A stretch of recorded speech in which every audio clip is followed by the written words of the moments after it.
I thank you for watching up until this point, whether it's by obligation or whether it's because something has compelled you to watch to this point. This last video, I'm going to address kind of the elephant of the room. Why me, right? Why put my resume in? Why move past my fears and intimidation about myself and my resume and actually put my resume in to be considered? I know that I'm not one of the 75 people, David, that you were talking about. That's not a negative. I'm just saying I know that I'm not that, okay? And so why? Why even be considered? Well, first and foremost, it's been a compulsion, not over my history. I've not desired to be the pastor of Ridgecrest, despite me growing up in Ridgecrest. A couple of weeks after Chad resigned, that's really when the compulsion started in me. My heart, my mind was captivated about leading and serving in this church that I grew up in, who they love God. The people love God. The people want to see God work. The people want to see God work beyond the walls of the church. And being captivated about standing shoulder to shoulder with the executive team, many of whom have been friends for years, and even lifelong friends. Randy was friends with my parents long before I was even born. And that excites me to be a part of that and to lead that and to see God use Ridgecrest in a brand new way in the days ahead. But also, I mean, what makes me think I can teach 1,500 people when the largest I've taught is like 300? Well, I feel a little bit like David. Maybe some of these metaphors are a little bit too big for my britches, but roll with me a little bit here. David showed up, said, I'll beat Goliath. And people are like, what makes you think you can beat Goliath? Well, I'm a shepherd. I killed bears. I killed lions. What's a tall guy? Well, as a professional soccer referee, I have done my craft in front of 28,000 at Busch Stadium, 18,000 at Providence Park in Portland, and 15,000 up at Children's Mercy Park in Kansas City.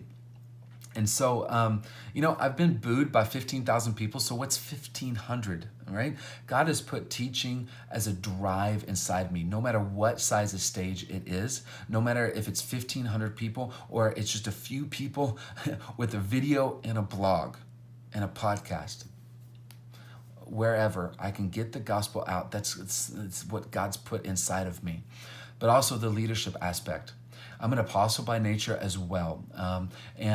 What this means is that I simply, the way my mind works is to lead the church and to see how the church can move forward, to expand into new areas, to expand and advance the kingdom of God through his church, and especially among those who don't like God, don't want anything to do with God, are hurt by the church, those that are far from God.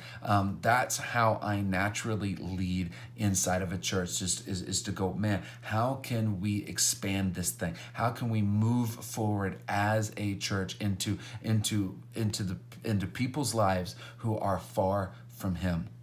And Jesus and God has given me an eclectic set of experiences to be able to identify with all kinds of people, from youth ministry to church planting to being a NAM missionary to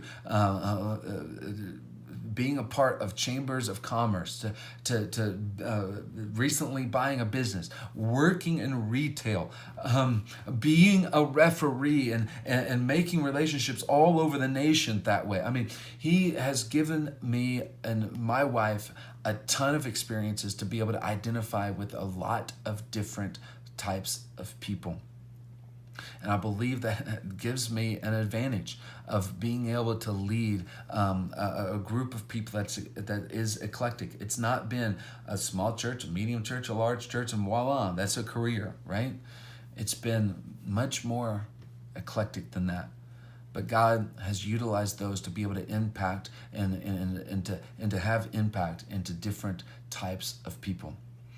Also, Jesus modeled how to be able to lead beyond yourself. I mean, really, when a pastor starts leading a church that's bigger than 200, for certain, 2 to 300 for certain, that he's not leading that group of people. He's leading people who are leading the group of people. Yes, he's part of the leadership, but he's leading people that's leading people that's leading people, right? And that's how a church grows, is that they bring more people into leadership and develop more leaders who can then in turn develop more people and more disciples. And that's just how it works. That is the discipleship process. And Jesus modeled this: pour into 3, disciple 12, give into 70, and lead 150. And see, he did that for 3 years. And then when 3,000 got baptized in one day, that small church was able to absorb the administrative difficulties that had to occur because of that.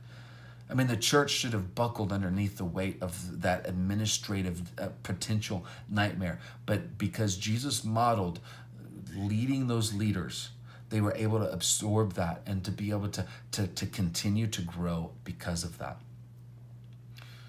And then us personally, I want to see my wife not be a pastor's wife, but be a hear and follow, have a hear and follow relationship with Jesus, developing others to have a hear and follow relationship with Jesus. She's praying about what that could look like inside of Ridgecrest, no matter what position I hold or anything like that, and what's next for her in leading this business that we've recently purchased is a part of that.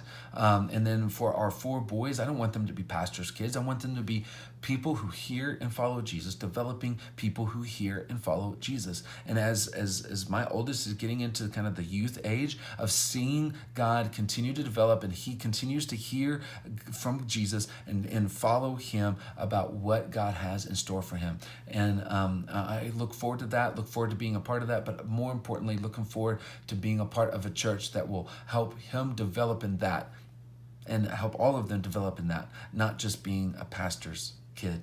As far as the family, we look to adopt the LLC that we set up is called Hope for 7.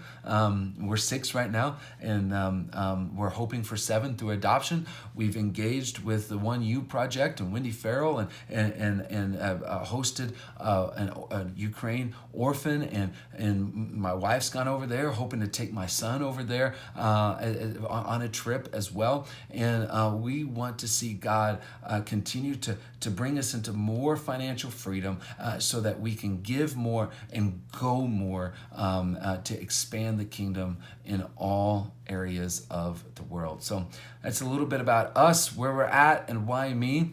Thanks for getting this far. Thanks for whatever consideration you have placed on myself. And I just look forward to seeing what God has in store for my family, what God has in store for Ridgecrest in the days ahead. Godspeed and God's blessings as you continue to pray through, decide through who will lead Ridgecrest into the days ahead.